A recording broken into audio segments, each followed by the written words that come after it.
ज़रा हटके में खुशामदीद। शाहज़ेब जिलानी, ज़रार खोड़ो, वसतुल्लाह ख़ान का सलाम कबूल कीजिए।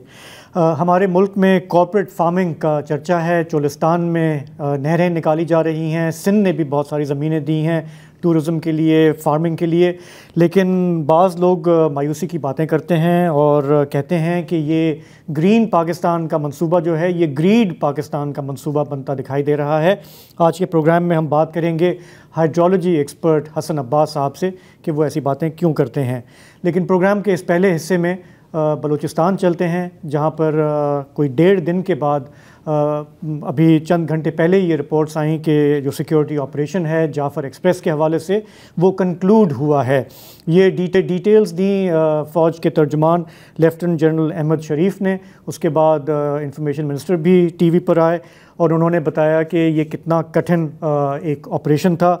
इसमें आर्मी ने, एफसी ने, एयरफोर्स, एसएसजी कमांडोज़ ने मिलकर इसमें हिस्सा लिया और जो तफसीलात उन्होंने दी हैं उसके मुताबिक 33 दहशतगर्दों को हलाक किया जा चुका है और इस ऑपरेशन में के शुरू होने से पहले 4 एफसी के जवान जो हैं वो शहीद हुए और कोई 150 लोग जो हैं वो इसमें बचे हैं, ज़िंदा बच गए हैं जो पैसेंजर्स थे।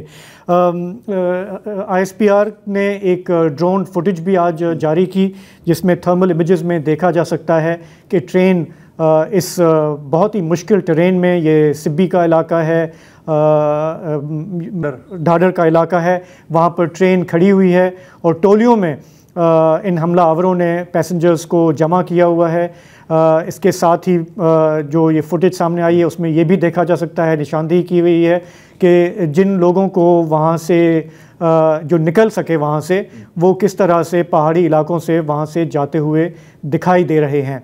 तो कुछ ये डिटेल्स जो हैं सामने आई हैं, लेकिन चूंकि इस ट्रेन पे गवर्नमेंट का ख़ुद का कहना है कि 440 पैसेंजर सवार थे, तो कुछ जो पैसेंजर्स हैं उनके बारे में हम नहीं जानते। अच्छा, कि वो कहाँ हैं। एक चीज़ मद्देनज़र रखनी चाहिए कि अगर 440 ये थे, टिकट बुकिंग पर ये लिस्ट बनाई जाती है।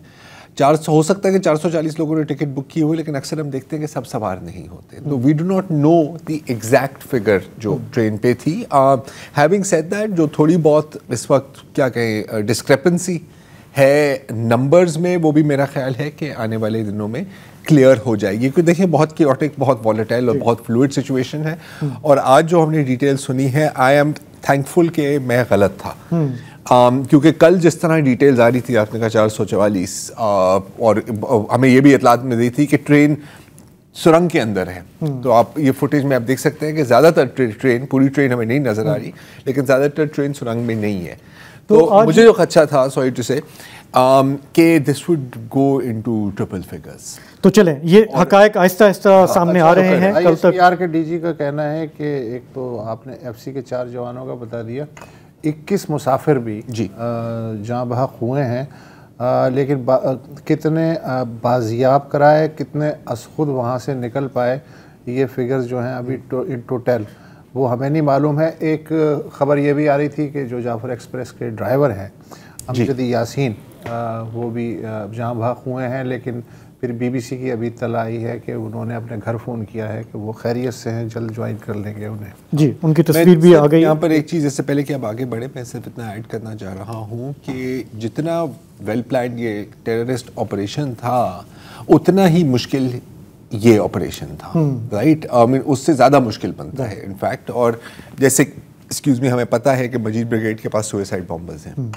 और जिस तरह लोगों को इकट्ठा किया हुआ है, एक तो कंट्रोल करने के लिए भी है, लेकिन इनके जो कई बयान आ रहे थे कि अगर हमला हुआ तो वी विल डेटोनेट। और जो हमें आज जो ISPR और मुख्तलिफ सिक्योरिटी ज़राए से खबर मिल रही है कि सुसाइड बॉम्बर्स को शायद साइमल्टेनियसली स्नाइपर्स ने उड़ा दिया। अगेन यार, ये बहुत मुश्किल काम जी। तो अभी इंफॉर्मेशन काफ़ी सारी आ रही है, पूरी इंफॉर्मेशन अभी भी नहीं आई है।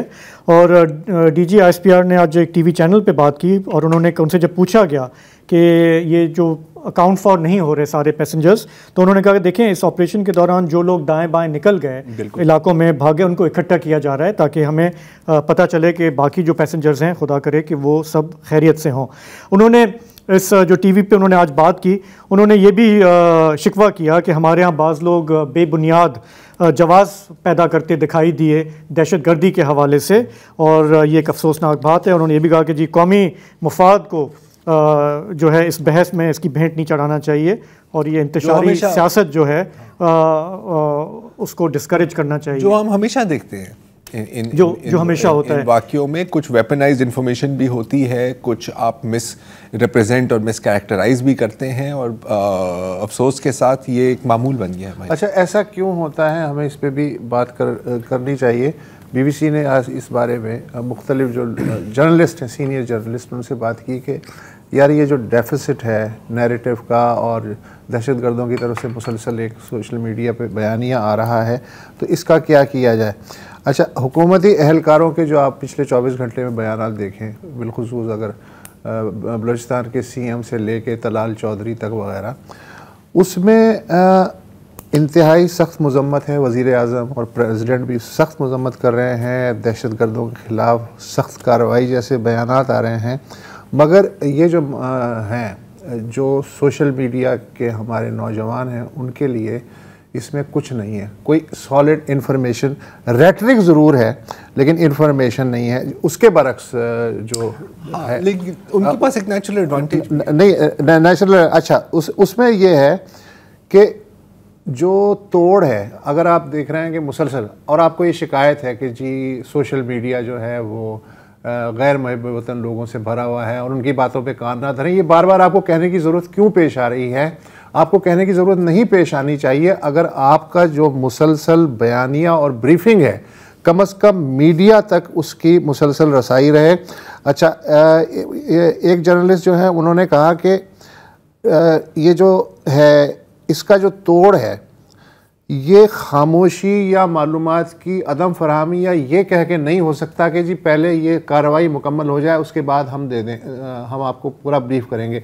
हो सकता है वो कार्रवाई 24 घंटे चले, हो सकता है वो 48 घंटे चले, लेकिन उस 24 या 48 घंटे में आपकी तरफ से मुकम्मल ब्रीफिंग या बयानिया की अदम मौजूदगी का जो नुकसान है वो आपको कम से कम। अच्छा, मैं इससे डिसएग्री करता हूँ क्योंकि देखें जब ऑपरेशन ऑन गोइंग है, देखिए हम जब मैं कह रहा हूँ तो मैं सारे साथियों की बात कर रहा हूँ कि हम डेस्परेट हैं, हमें पल पल की खबर चाहिए, लेकिन दुनिया भर में हमने देखा है, इवन वेस्ट में भी जब हम रहते थे, जब लंदन में भी 7/7 के हमले हुए, तो मीडिया को पल पल की डेवलपमेंट की खबर जो है, पल पल की बात ही नहीं कर रहा, नहीं मैं आपकी बात नहीं कर रहा, मैं वैसे कह रहा हूँ कि जो मीडिया की हंगर है उसको आप उस लेवल तक सेटिस्फाई नहीं कर सकते जब तक कोई कंक्लूजन की तरफ नहीं जाता। मुझे अजीब सा, देखो शाहजेब, मुझे सबसे अजीब बात ये लग रही है कि सारा का सारा बयानिया जो है उसका बोझ ISPR पे पड़ा हुआ है। इस मुल्क में एक सियासी हुकूमत भी है, इस मुल्क में वजारत इत्तलात भी है, वो छोटी से छोटी बात पे भी रिएक्शन जाहिर करते हैं, और एक एक नहीं 4-4 वजीर एक इवेंट पे रिएक्शन जाहिर करते हैं, लेकिन इस मामले पे वो सिवाय इसके रेटरिक के उनकी तरफ से कुछ यार ये और अगर कल आप देखें, अब मैंने हर बंदे की टाइमलाइन नहीं चेक की, लेकिन मैं वज़ीर आज़म का देख रहा था। हाँ। और एक इजराइल के ऊपर एक बयान था उनका ड्यूरिंग दिस ऑपरेशन, और मैं कहता हूँ बहुत अच्छा बयान था उनका, लेकिन लोग शायद कुछ और भी उनसे सुनना चाह रहे थे। बहरहाल ये एक इशू है। एंड अगेन देखिए, इसमें फूड फॉर थॉट यही है कि हमारे जो करता धरता हैं, जो भी हुक्मरान हैं, they need to think about it कि ठीक है, एक आजकल का जिस तरह इंफॉर्मेशन जितना तेज़ी से फैलती है, उसमें आप, मेरा नहीं ख्याल कि this is a really good example of how this was handled. There's always room for improvement. It's food for thought. लेकिन मैं इस बहस से मैं थोड़ा सा कतई नज़र मैं ये देखना चाह रहा हूँ कि इसमें जो लोग बच के कल क्वेटा आए, जिस वक्त हम कल प्रोग्राम कर रहे थे, उस वक्त उनकी आमद थी, वो पहले मच पहुँचे, फिर क्वेटा पहुँचे, उन्होंने काफ़ी सारे मीडिया से बात की है। थोड़ा सा मैं चाह रहा हूँ कि हमारा फोकस इन लोगों पे रहे तो इससे बच के निकले हैं या जो अभी तक अकाउंट फॉर नहीं हुए।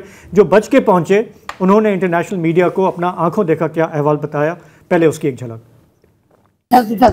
एक धमाका ऐसे हो गया, सारी गाड़ी धुआं हो गया। बस फिर पता चला कि भाई गाड़ी रुक गई है, ठीक है ना, बस फिर फायरिंग शुरू हो गई वहाँ पे। पैदल चलते चलते काफी टाइम लगा, 3-3.5 घंटे में हम लोग बड़ी मुश्किल से पहुंचे। कयामत का मंजर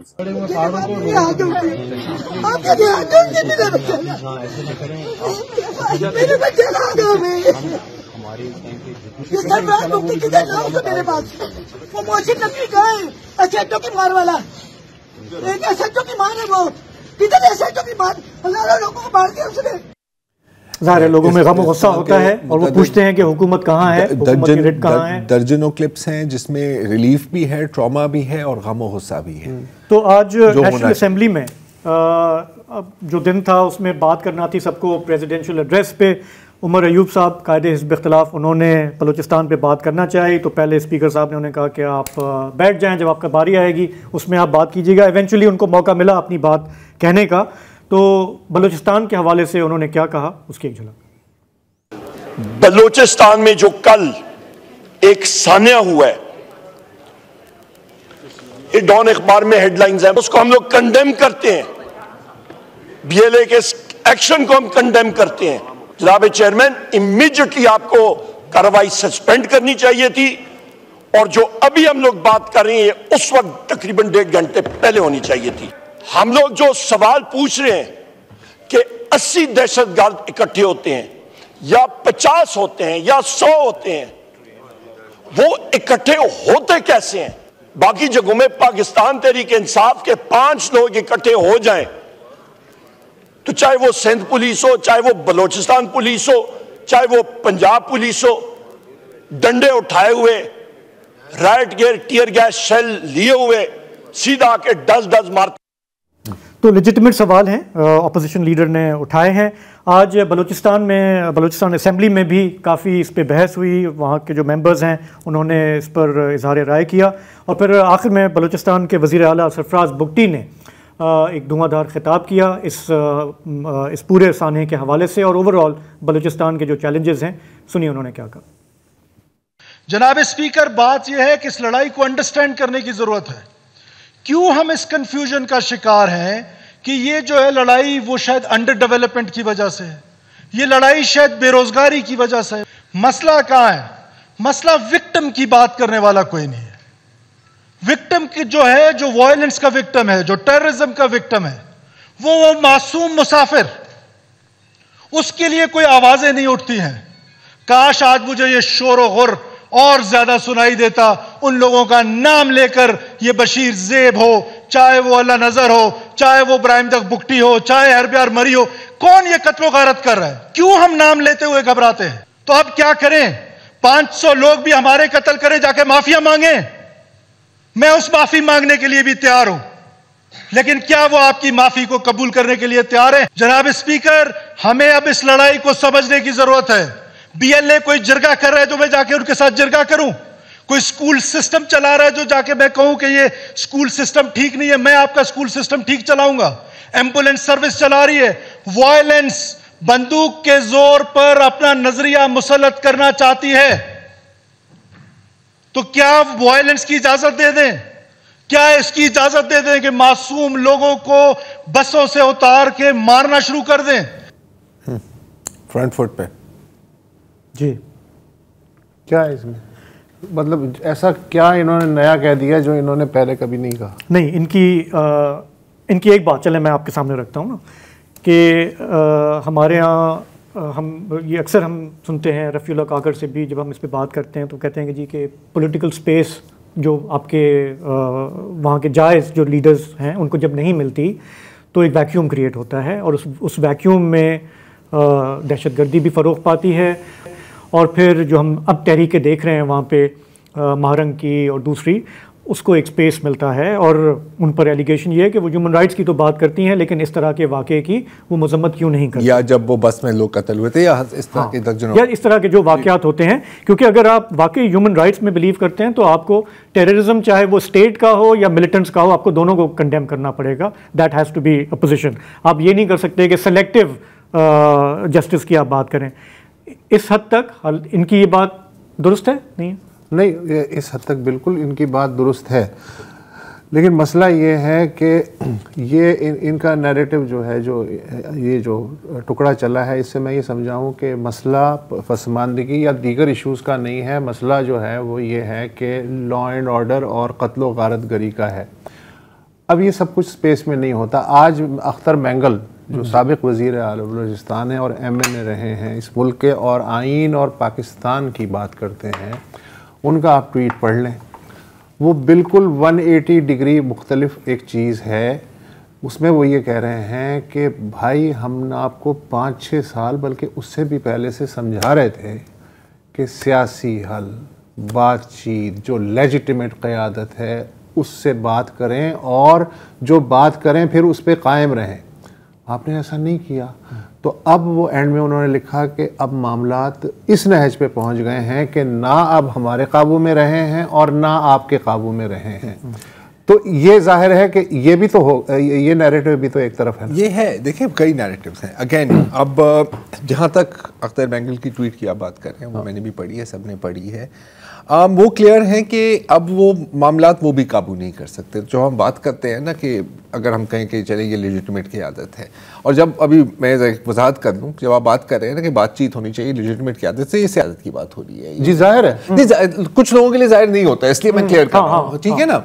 तो जाहिर है कि आप ये उनको तो आपने पीछे धकेल दिया, वो बिल्कुल ठीक है। अब बीदा रजक में जो बुख्ती साहब ने बात की है, ठीक है, ये उनकी बात दुरुस्त है। देखिए BLA या UBA, BLF, BRAS, whatever you want to call them, उनकी जंग पाकिस्तान से है। वो आपको तस्लीम नहीं करते, वो अलहदगी पसंद है, वो they want their own country. अब वो वहां पर डेवलपमेंट हो, वहां पर रोजगार हो, वो इससे कतई नजर है। That their agenda will not change. क्या अंडर डेवलपमेंट, बेरोजगारी और जनरल जो एक पॉलिटिकल बेचैनी है, उनसे इस तरह की तंजीमों को मदद मिलती है?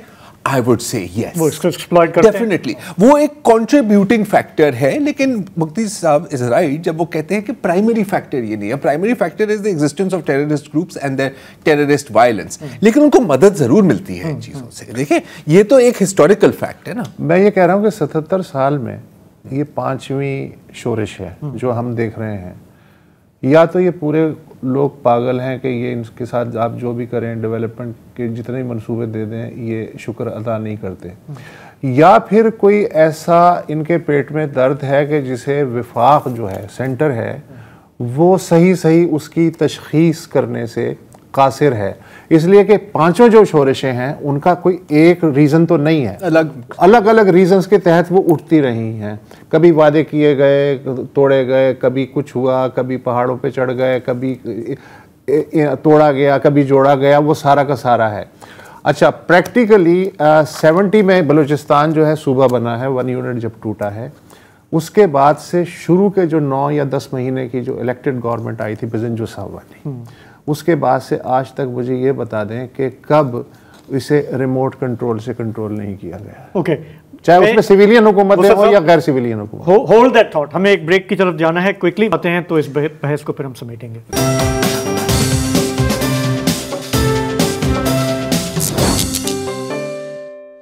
Welcome back. हम बलूचिस्तान की सूरत हाल पे बात कर रहे हैं। हमारे बाज़ तज्ज़िया निगार कहते हैं कि Balochistan is already at the verge of point of no return, और अख्तर बेंगल साहब ने कहा कि समझें कि पानी सर से गुजर चुका है, इट्स ऑलरेडी टू लेट। लेकिन हमने सरफराज बुगटी साहब की भी बात सुनी, चीफ मिनिस्टर बलूचिस्तान की। बाज़ लोग समझते हैं कि नहीं, अभी भी वक्त है और हम इंगेज करना चाहें तो हमें करना चाहिए, लेकिन इसमें एक्सटर्नल एलिमेंट भी है। हमने देखा है कि ये जो बलूचिस्तान नेशनल आर्मी है ये सोफिस्टिकेटेड होती गई है। बहुत सारा एविडेंस है कि इनको एक्सटर्नल सपोर्ट है, वो अफगानिस्तान से है, वो इंडिया से है, लेकिन दे नाउ थिंक कि अब हम बात क्यों करें, क्योंकि वो ये समझ रहे हैं कि हमारा असर फैल रहा है, हमारा सक्सेस रेट भी बढ़ रहा है। तो मैं जानना चाह रहा हूँ वो क्या अवामिल होंगे, क्या सिचुएशन होगी कि जब अगर रियासत पाकिस्तान डिसाइड करे कि हमें इनसे बात करनी है तो आप उस तरफ जाएं। हाँ देखो, किन से? हाँ, बलूचिस्तान के पॉलिटिकल एलिमेंट से, ताकि आप इनको आइसोलेट करें। देखिए अब यहाँ पे दो अलग चीज़ें हैं ना यार। जब हम एक्सटर्नल इंटरफेरेंस की बात कर रहे हैं तो स्पेसिफिकली हम बात कर रहे हैं funding and training for terrorist groups bye foreign. वहाँ पर कोई गुफ्तगू उनसे बात नहीं करें, उनसे बात नहीं हो सकती। अभी ये जो पॉलिटिकल डिस्कशन है, ये तो मेरा ख्याल है कि हमने कई हफ्तों तक ये हमने बात डिस्कस की है। तो let's focus on the external element. यार किस हद की गेम है, मुझे याद है कि अर्ली 2000s में शायद फॉरेन पॉलिसी मैगजीन, और मैं कोट इसलिए कर रहा हूं ताकि पता लगे कि सोर्स कितनी क्रेडिबल है, एक बड़ी मतलब हार्डकोर अमेरिकन पब्लिकेशन है, उसमें एक खबर छपी कि मोसाद के एजेंट CIA के एजेंट्स के बेस में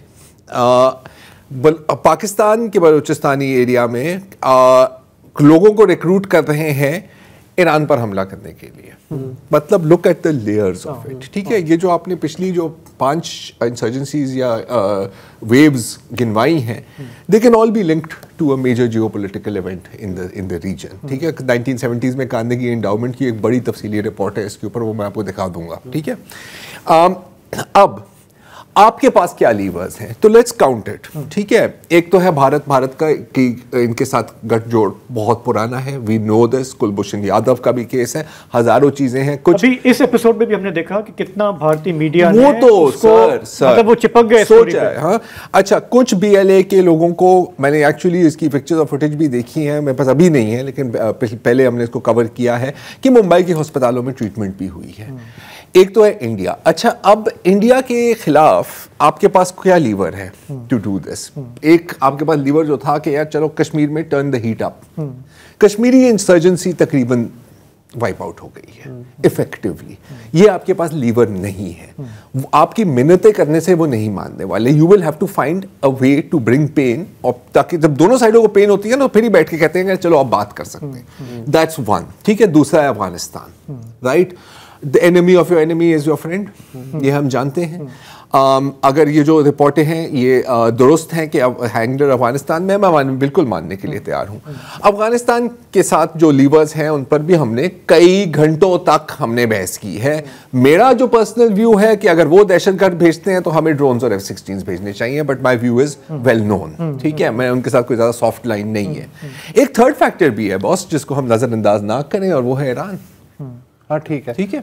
अच्छा, अच्छा, एक अपना घर ठीक कर लें। एक मिनट। ये देखो, अल्टीमेटली फिर यही बात आती है। ठीक, बात ये है कि Afghanistan, India, Iran, Israel, America, दुनिया का हर मुल्क जहां धुआं उठ रहा हो वहां क्यों नहीं आग तापेगा? मतलब ये तो सुनहरी मौका होता है ना कि जी अगर आपके एनिमी के यहाँ कोई क्राइसिस है तो, और मैं चाहता हूं कि आपका बुरा सोचता हूं, तो वो मैं भड़काऊंगा। तो ये तो एक डेफिनेशन है यार, एक गिवन बात है ना। अगर वो फायदा ना उठाएं तो बेवकूफ, नहीं, फिर तो एनिमी, ठीक है।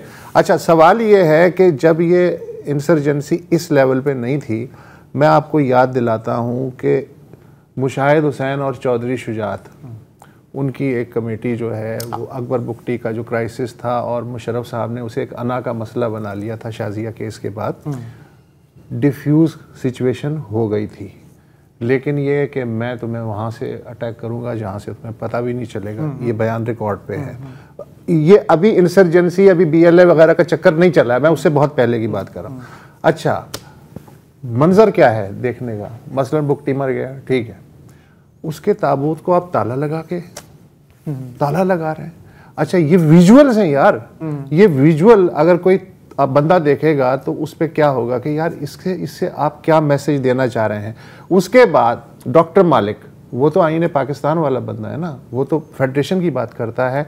डॉक्टर मालिक को डिप्यूट किया गया कि जी आप बात करें, जिनेवा जाएं, लंदन जाएं, बैरूनी क़यादत से बात करें। वो कहने लगे कि डॉक्टर मालिक से जो मेरी बात थी कि हम खासी हद तक जो है उन्हें कायल कर गए थे कि यार विद इन द बाउंड्री जो है ना हम गेम खेलते हैं, हम अपने हुकूक की बात करते रहेंगे। वो अचानक से विदाउट नो रीज़न खींच लिया गया। तो अब तक अगर कोई पॉलिटिकल कोशिशें भी हुई हैं तो बहुत हाफ हार्टेड या नामुकम्मल या मुकम्मल मैंडेट जो है उस टीम को नहीं दिया गया, वरना इसका पॉलिटिकल सोल्यूशन 2005, 2006, 2007, 2008 में निकल सकता था। उसकी रोशनी में जब मैं आज अख्तर मैंगल का ट्वीट देखता हूं तो यार ये तो वही बातें हैं ना जो हम बरसों से करते आ रहे हैं। देखिए, again two things can be true at the same time. मैं एक मिसाल देता हूँ, ये जो आपने बात की ना कि बड़े चांसेस थे यार। अब मुझे पता है कि एक मुल्क और दूसरे मुल्क में कंपैरिजन करना थोड़ा मुश्किल काम होता है, लेकिन आप देखें शाम में अहमद अल-शरा ने सिचुएशन कैसे संभाली है, राइट। एक आपके अलावी उठे हुए थे, दरूज उठने वाले थे, कुर्द उठने वाले थे। अब दो मेजर ग्रुप्स के साथ उनका समझौता हो गया है इन अ फार मोर वॉलेटाइल सिचुएशन जो पाकिस्तान में है, और जहां पर हर रोजाना इजराइल की मुसलसल बमबारी एंड इंटरफेरेंस चल रही है। तो देखिए, the possibilities remain, foreign interference will remain. हमारे पास मौके बहुत सारे थे जो हमने उसको यूटिलाइज़ नहीं किया, अभी भी मौका है या नहीं, ये एक बड़ा सवाल है। बलूचिस्तान पे हम फिर भी बात करेंगे। मेरा ख्याल है कि अभी भी मौके का पता तो तब लगेगा ना कि जब ये तमाम पार्टीज की कॉन्फ्रेंस बुलाएं इस्लामाबाद के लेवल पे और उनसे कहे यार हमसे तो ये नहीं हैंडल हो रहा, तुम लोग बताओ कि क्या करें, और तुम लोगों का काम तो शुरू करें ना, and then let them take the initiative and go with the initiative. And मतलब कहाँ है आपकी, बिल्कुल कहाँ है आपकी एपीसी, कहाँ है आपकी नेशनल कॉन्फ्रेंस, कहाँ है आपका कहीं से तो शुरू करें ना। हम तो बस तजावीज़ दे सकते हैं और एक ब्रेक ले सकते हैं। वापस आएंगे तो बात करेंगे ग्रीन पाकिस्तान प्रोजेक्ट की, चोलिस्तान के कैनाल्स की।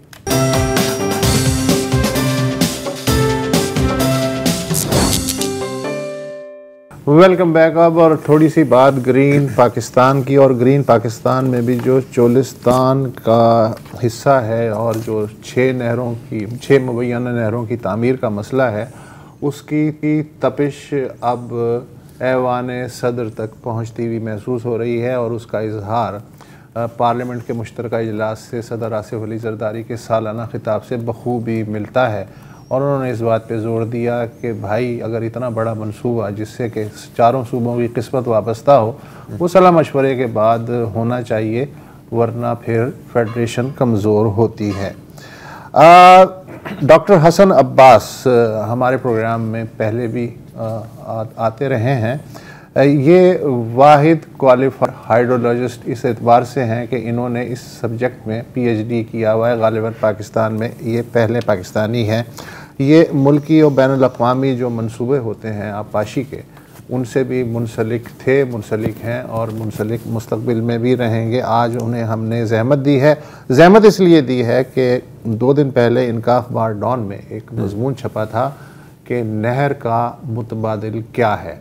तो वो मज़मून हमने पढ़ा और फ़ैसला किया कि डॉक्टर साहब से पूछा जाए कि ये जो नहर है जिसने कि पूरे सूबा सिंध में एक तरह की बेचैनी पैदा की हुई है और इस्लामाबाद तक अब इसकी हीट जा रही है, क्या इसका कोई मुतबादिल है? तो डॉक्टर साहब thank you so much for joining us. आपने क्या है, आपने अपने मजमून में लिखा है कि ये जो टारगेट है चोलिस्तान को क्यों सैराब करना चाह रहे हैं, वो इसलिए सैराब करना चाह रहे हैं कि कॉरपोरेट फार्मिंग का मंसूबा है, लेकिन कॉरपोरेट फार्मिंग को 24/7 एक रिलायबल आबपाशी निज़ाम जिसमें कि मयारी पानी हो और मुसलसल एक मकदार में चाहिए, और ये सिस्टम इफ़ेक्टिव होना चाहिए। ऐसा ना हो कि उसकी जो लागत है पानी की, वो जो आपकी असल आमदनी का तखमीना है उससे भी कहीं बढ़ जाए और आपके अहदाफ पूरे ना हों। तो आप ये बताइए कि ये जो नहरें लाने का मनसूबा है, सतलुज से निकालेंगे, वहाँ से निकालेंगे, उसका कोई ऐसा मुतबादिल भी है कि सांप भी मर जाए और लाठी भी ना टूटे?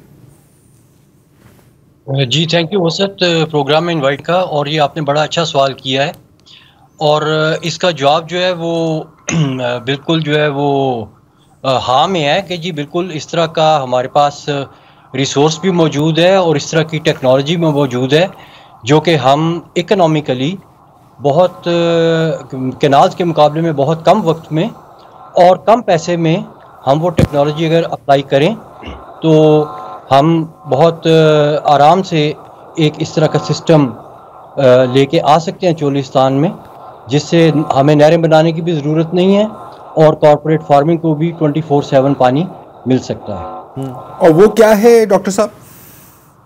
देखिए, इसमें जो सबसे इम्पॉर्टेंट चीज़ है कॉरपोरेट फार्मिंग में, वो पानी की क्वालिटी है और पानी की मुसलसल दस्तयाबी है, और उस दस्तयाबी में ज़ाहिर है फार्म के ऊपर उतार चढ़ाव भी आता है, कभी पानी की ज़्यादा ज़रूरत होती है, कभी कम होती है।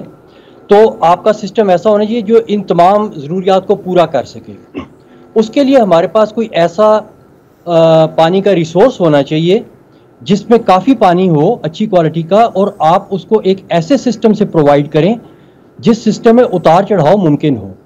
अब ऐसा सिस्टम जो है वो कैनाल आपको नहीं प्रोवाइड कर सकते, क्योंकि कैनाल में जब आप एक दफ़ा पानी डाल देते हैं तो उसने अपनी जिस मिकदार का पानी है उसने मुसलसल उस मिकदार पे चलना है, और आप उसको कहीं पे वो टूटी लगा के बंद कर सकते नहीं है, किसी जगह पे खोल नहीं सकते। जब आपने चला दिया तो बस फिर वो चल पड़ा, और वाराबंदी के हिसाब से हर किसी को अपना अपना पानी मिलेगा। लेकिन अगर यही सिस्टम पाइप्स में आ रहा हो, प्रेशराइज सिस्टम हो, तो आप प्रेशर को रिड्यूस करके या ज़्यादा करके पानी की मिकदार को घटाव बढ़ा सकते हैं। और इसी तरह से अगर आपने इस सिस्टम को फार्मर को दिया हुआ है तो फार्मर भी अपनी मर्जी से अपना जो है वो वाल्व खोल के जिस वक्त चाहे पानी ले सकता है। लेकिन डॉक्टर साहब मैं ये जानना चाहूंगा, ये तो ठीक है कि पानी पाइप के जरिए आए की बजाय, तो और जाहिर है कि चोलिस्तान जैसे डेजर्ट में आधा पानी तो वैसे ही उड़ जाएगा टेल तक पहुंचते पहुंचते, लेकिन ये बताइए कि एक ऐसी सूरत में जबकि दरियाई पानी की बड़ी किल्लत है, तो वो कौन सा पानी है कि जिससे आप चोलिस्तान सैराब करेंगे बगैर नहरों के? जी, ये बहुत दिलचस्प आपने सवाल किया है। हमारे पास जो पानी का एक बहुत बड़ा जखीरा पाकिस्तान में मौजूद है, जिसकी क्वालिटी भी पीने के काबिल है, वो हमारे जो बड़े बड़े दरिया हैं उनके नीचे जो रेत है, दरिया के पाट के नीचे जो रेत है उसमें महफूज हुआ पानी है। और वो पानी जो है वो दरिया सतलुज के पाट के नीचे भी है, दरिया सिंध के पाट के नीचे भी है, और ये दोनों चोलिस्तान के करीब हैं दरिया, यानी विदिन 100 किलोमीटर 100 to 200 किलोमीटर आपकी जितनी भी कॉर्पोरेट फार्मिंग है वो इन दरियाओं के उस पार्ट के करीब है। और हमने अभी रिसेंटली जो एक स्टडी का जिसका मैंने मेंशन किया है अपने आर्टिकल में भी, हमने इसको पूरी तरह से इन्वेस्टिगेट किया at the best science available in the world. उसके साथ मतलब है कि ये कोई सरसरी सी स्टडी नहीं थी, इस पे हमने 6-7 महीने लगाए और बहुत डिटेल में हमने इसकी पूरी साइंस को, इसकी जियोलॉजी, हाइड्रोलॉजी, मॉर्फोलॉजी, हर चीज़ को हमने बहुत डिटेल से स्टडी किया। और हमने ये देखा कि जो दरिया सतलुज की रेत है उसके नीचे तकरीबन 34 मिलियन एकड़ फुट पानी इस वक्त जखीरा हुआ है कुदरत की तरफ से। और दरिया सिंध का, या यूं कह लें दरिया पंजनद से लेके तो दरिया सिंध तक जो आपका एरिया बनता है खान बेला तक, वहां पे तकरीबन 110 मिलियन एकड़ फुट पानी जो है वो रेत के बीच में इस वक्त कुदरत की तरफ से जखीरा किया हुआ है। और ये वो पानी है कि जब भी सैलाब आते हैं तो ये एक्विफर को रिचार्ज करते हैं, और क्योंकि ये सैंड है इसके बीच में तो सैंड से उसको नेचुरल फिल्ट्रेशन मिलती है उस पानी को। और हमने जब इस पानी की क्वालिटी चेक की तो इसमें हैवी मेटल्स भी कोई नहीं है, ये WHO के और पाकिस्तान के ड्रिंकिंग वाटर क्वालिटी के स्टैंडर्ड्स को पूरा करता है। और इस पानी की इतनी ज्यादा मिकदार यानी 110 मिलियन एकड़ फुट एक तरफ और 34 मिलियन फुट एक तरफ, ये मिला के चोलिस्तान के करीब ये पानी मौजूद है। इसका इन नंबर्स का कंपैरिजन आप इस तरह से कर सकते हैं कि जो आपका तरबेला डैम है वो टोटल 6 मिलियन एकड़ फुट से भी कम रह गया है, और जो ऊपर दिमर बादशाह डैम बन रहा है वो तकरीबन 8 मिलियन एकड़ फुट का है। तो इन नंबर्स को सामने रख के आप देखें कि आपके दरिया सतलुज के नीचे 34 मिलियन एकड़ फुट साफ पानी पड़ा हुआ है, यानी 144 मिलियन एकड़ फुट पानी जो है जेरे जमीन अवेलेबल है कि जिसे चोलिस्तान तक पहुंचाया जा सकता है। जी, पहुंचाया जा सकता है। लेकिन इसको एक्सेस कैसे किया जाए डॉक्टर साहब? मतलब कि जी, ये बहुत अच्छा सवाल है। देखिए, ये क्योंकि जब हमने इस पानी को एक्सेस करना है तो जाहिर है उस पे हमने उस पानी को निकालना है, उसकी कोई कॉस्ट होगी, आपने एक सिस्टम लगाना है उसकी भी कॉस्ट होगी, आपको एनर्जी का भी सिस्टम वहां पे लगाना पड़ेगा, आपको कन्वेंस सिस्टम भी लगाना पड़ेगा। तो हमने ये सारी चीजें इन्वेस्टिगेट की। हमने ये देखा कि इस पानी को निकालने के लिए जो सबसे मौजूद तरीन सिस्टम है, जो इस वक्त पाकिस्तान में तो कहीं नहीं लेकिन दुनिया में बहुत सी जगहों पे लगा हुआ है, उसको कहते हैं रिवर बैंक फिल्ट्रेशन सिस्टम। इसमें इस सिस्टम में हॉरिजॉन्टल कलेक्टर वेल्स लगते हैं। अगेन हॉरिजॉन्टल कलेक्टर वेल इस वक्त पाकिस्तान में कोई नहीं है, लेकिन हॉरिजॉन्टल कलेक्टर वेल एक बहुत बड़ा वेल होता है जो दरिया की रेत के नीचे से पानी निकालता है। अब इसकी मिसाल मैं इस तरह से दूंगा कि जो आपका नॉर्मल एक इरिगेशन का हाई कैपेसिटी वेल होता है, जिस तरह के स्काप में लगे थे, वो 4-5 क्यूसिक से ज्यादा का वेल जो है वो बड़े से बड़ा वेल भी इससे ज्यादा का नहीं होता। लेकिन जो आपका हॉरिजॉन्टल कलेक्टर वेल है वो 50 क्यूसिक, 25 क्यूसिक, 20 क्यूसिक, 60 क्यूसिक इस लेवल का होता है। तो हमने अपनी इन्वेस्टिगेशन में ये देखा कि अगर हम हॉरिजॉन्टल कलेक्शन वेल के जरिए इस पानी को निकालें तो हम इस पानी को निकाल सकते हैं। दूसरी एक और जो बहुत इंपॉर्टेंट चीज है पानी को निकालने में वो ये है कि आप इसमें से कितना पानी निकाल सकते हैं बगैर एनवायरनमेंट को और बाकी चीजों को नुकसान पहुंचाने के। तो उसमें हमने देखा कि सतलुज में से इस वक्त जो सतलुज की कंडीशन है उसमें से तकरीबन 300 से 400 क्यूसिक पानी हम निकाल सकते हैं उसमें से। और जो इंडस वाली साइड है उसमें से हम 1000 से भी ज्यादा क्यूसिक पानी इस वक्त निकाल सकते हैं। 1000 मतलब रोजाना? 1000 से क्या मुराद है? महाना, रोजाना, क्या? ये क्यूसिक का मतलब है कि किस रेट पे आप पानी को पंप करेंगे। क्यूसिक का मतलब है कि 1000 क्यूबिक फुट पर सेकंड आप पानी उसमें से निकाल सकते हैं। सही। अच्छा डॉक्टर साहब, एक तो बात हुई, आपने तो बात की अब पानी की क्वांटिटी की, मिकदार की, एक और सो बात है कि पानी की क्वालिटी की। अभी जैसे आप जिक्र कर रहे थे कि जो नहर के नीचे के जो पानी है उसकी क्वालिटी अच्छी है। सतलज और रावी के पानी की जो क्वालिटी है उसके बारे में भी काफ़ी खौफनाक बातें की हैं डॉक्टर साहब ने। अगर वो बहरी निज़ाम तो हाँ, अगर बहरी निज़ाम है तो एक वक्फा लेते हैं, तो फिर ज़रा उस पर भी एक सवाल करते हैं।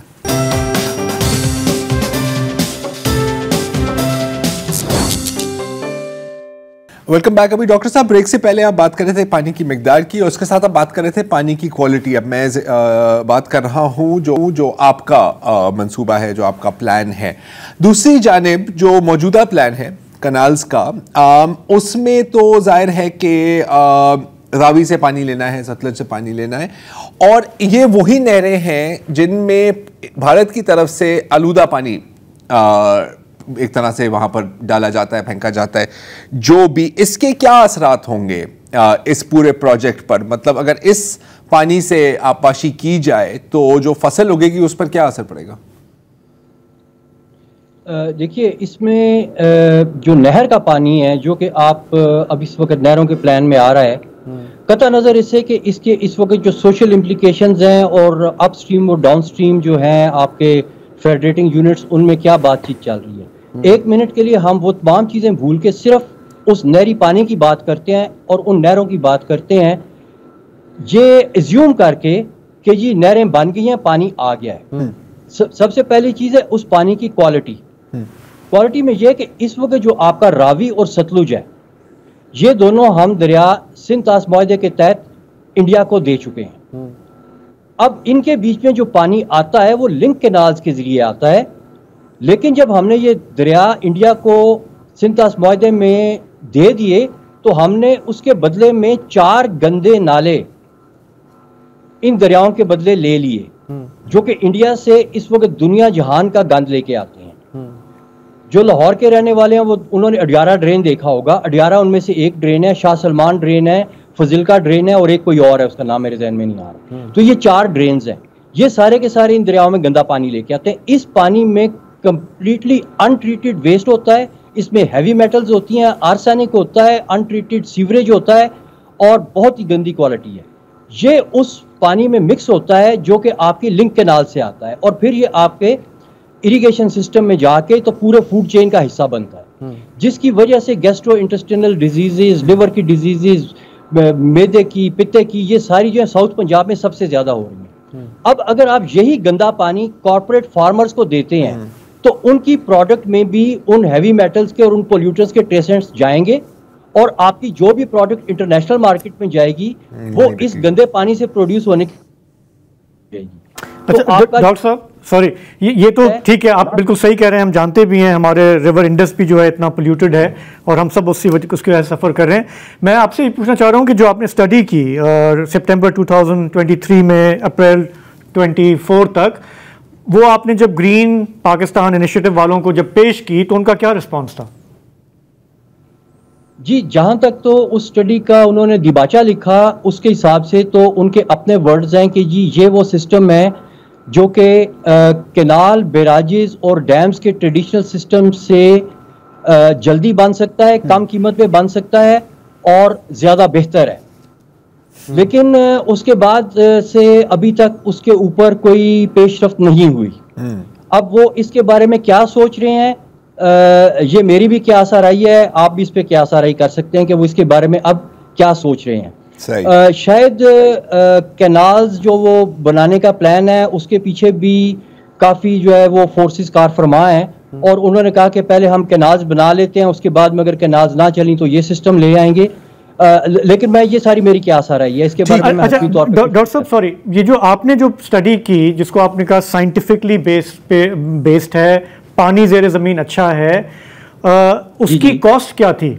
मैं थोड़ा इस लिहाज से भी समझना चाह रहा हूँ, क्योंकि आपने कहा ग्रीन पाकिस्तान मंसूबा, अब लगता है ग्रीड पाकिस्तान मंसूबा बन रहा है, तो इसमें पैसों का अमल दखल क्या है? देखिए मैं आपको इसके मोटे मोटे नंबर्स देता हूं। जो आपका इस वक्त है ना, जिसको हम कहते हैं mega water transfer project, mega water transfer project पूरी दुनिया में होते हैं जिसमें पानी को एक जगह से दूसरी जगह पे शिफ्ट किया जाता है, पानी की बड़ी मिकदार को।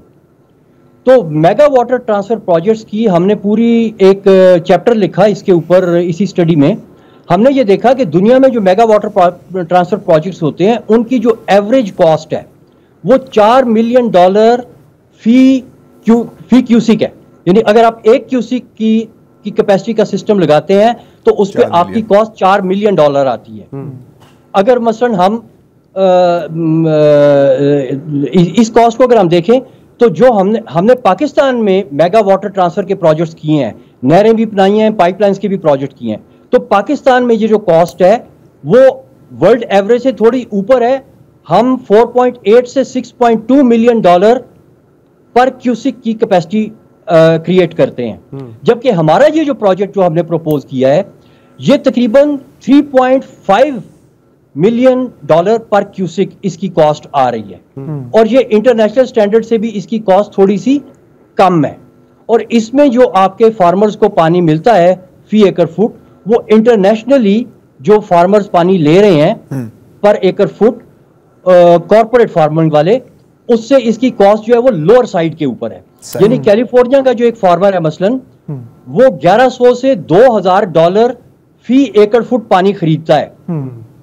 हमारे वाले की कॉस्ट 200 से लेके 250 के दरमियान आती है। यानी हम कैलिफोर्निया से 10 गुना कम कॉस्ट के ऊपर अपने कॉर्पोरेट फार्मर को पानी दे सकते हैं। तो अगर आप इंटरनेशनल इन्वेस्टर को बुलाना चाहते हैं और उनको बताना चाहते हैं कि जी इस प्रोजेक्ट के से जो आपको पानी मिलेगा, नंबर 1 के उसकी क्वालिटी बहुत ही अच्छी है, नंबर 2 वो आपको बिल्कुल गारंटीड मिलेगा, आप उसके साथ इंश्योरेंस करवा सकते हैं, और नंबर 3 के उसकी कॉस्ट जो है वो इंटरनेशनल मार्केट्स के हिसाब से बहुत ही रीजनेबल है।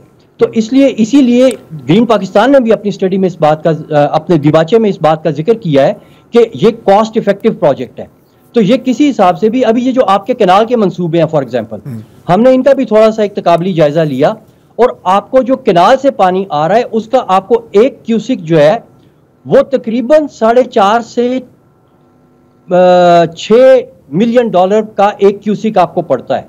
क्योंकि जब आप कैनाल बनाते हैं तो उसमें लैंड एक्विजिशन की कॉस्ट है, उसमें कैनाल बनाने की कॉस्ट है, उसमें जो कैनाल की एक्सटर्नैलिटीज है उनकी कॉस्ट है, उसमें कैनाल की इंटरमिटेंसी की कॉस्ट है जो कि दरिया के उतार चढ़ाव से अप और डाउन होती है, उसमें उसकी सीजनल कॉस्ट है कि जी आप कहते हैं ये हमारी कैनाल सिर्फ 6 महीने चलेगी और बाकी 6 महीने नहीं चलेगी।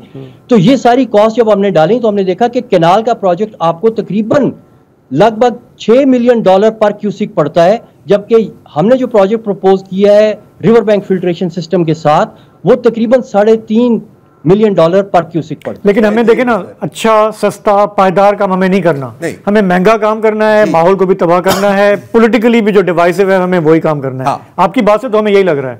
अच्छा एक सेकंड, मैं एक और सवाल पूछना चाह रहा हूँ। डॉक्टर साहब, आपने कहा ना कि शायद और मैं जानता हूँ ये स्पेकुलेशन है कि प्लान ये है कि यार चले कनाल बना देते हैं, अगर नहीं चली तो फिर देख लेंगे, उसमें अच्छा, रुपए लग वो अलग बात है। और जब भी कोई इस तरह का प्रोजेक्ट होता है तो अक्सर बंदा देखता है कि यार कहीं और किसी जो मिलते जुलते ज्योग्राफी है वहाँ पर ये ऐसा प्रोजेक्ट बना है, और अगर बना है तो उसका क्या बना है। तो आपने जिक्र किया भारत के राजस्थान कनाल प्रोजेक्ट का, तो वो कितना कामयाब था, और क्या वही मिलती जुलती सर्कमस्टेंसेस हैं आपकी नज़र में? देखिए, ये तो जो भारत का राजस्थान कैनाल का प्रोजेक्ट है ये तो बड़ी एक अच्छी चीज़ है हमारे लिए, इसलिए कि वो कहते हैं जो अक्लमंद है वो दूसरे की गलती से सीखता है। वहाँ पे इंडिया ने गलती की, उन्होंने 1960 में 2 पूरे दरिया मोड़ दिए राजस्थान में कैनाल बना के, लेकिन राजस्थान का डेजर्ट आज भी राजस्थान का डेजर्ट ही है, वहां पे कैनाल्स नहीं चली। कुछ लोग कहते हैं जी राजस्थान बड़ा ग्रीन हो गया, लेकिन ऐसा हुआ नहीं है। अगर आप किसी 100 एकड़ के 200 एकड़ के प्लॉट के बीच में खड़े होकर जिसमें पानी पहुंच गया है उसकी तस्वीरें लगा के आप कहें कि जी राजस्थान बड़ा ग्रीन हो गया, तो वो दुरुस्त नहीं है। हमने सैटेलाइट इमेजेस के ऊपर पूरे राजस्थान डेजर्ट का जायजा लिया है और उसमें हमने ये देखा है कि सैकड़ों किलोमीटर कैनाल जो है वो रेत के बीच में डेजर्ट ने दोबारा दबा दी है। कैनाल बनी है, उसकी लाइनिंग हुई है, कंक्रीट की लाइनिंग हुई है, बिलियंस ऑफ डॉलर्स की इन्वेस्टमेंट हुई है। हमने राजस्थान के कैनाल का जो है उसके दो पार्ट्स हैं, एक नदर्न पार्ट है, एक सदर्न पार्ट है। सदर्न पार्ट हमारे करीब आता है और उसमें डेजर्ट ज्यादा है। हमने सदर्न पार्ट का एनालिसिस किया, हमने ये देखा कि जहां पानी की मिकदार पूरी है वो कैनाल कमांड का और डेजर्ट का 1% भी नहीं बनता। जहां पे इन्होंने खेत कूद बना के फसलें ले जाने की कोशिश की है, उसका सिर्फ 25% ऐसा है जिसके बीच में पानी तो है लेकिन पानी का डेफिसिट है, और बाकी जो 75% है वो डेजर्ट का डेजर्ट है। ये हालात है राजस्थान डेजर्ट के। ठीक है, टेस्टेड एंड फेल्ड। डॉक्टर साहब आपका बहुत बहुत शुक्रिया। आई एम सॉरी हमारे पास टाइम कम है, लेकिन बहुत ही आपने हमारी मत में इजाफा किया। नई चीजें आई, ये बातें हमारे लोगों को डिस्कस करनी चाहिए, इस पर बात होनी चाहिए, सरकार को भी गौर करना चाहिए कि सॉल्यूशंस मौजूद हैं। हम मसलों पे तो अक्सर बात करते हैं, कभी मसले पे हल पर भी बात की तो अच्छा लगता है। तो नहीं, इट्स रियली एजुकेटिंग। तो इसके साथ ही हमारे आज का प्रोग्राम का वक्त खत्म हुआ। कल आपसे फिर मुलाकात होगी, हमें इजाजत दीजिए। खुदा हाफिज, शब बखैर।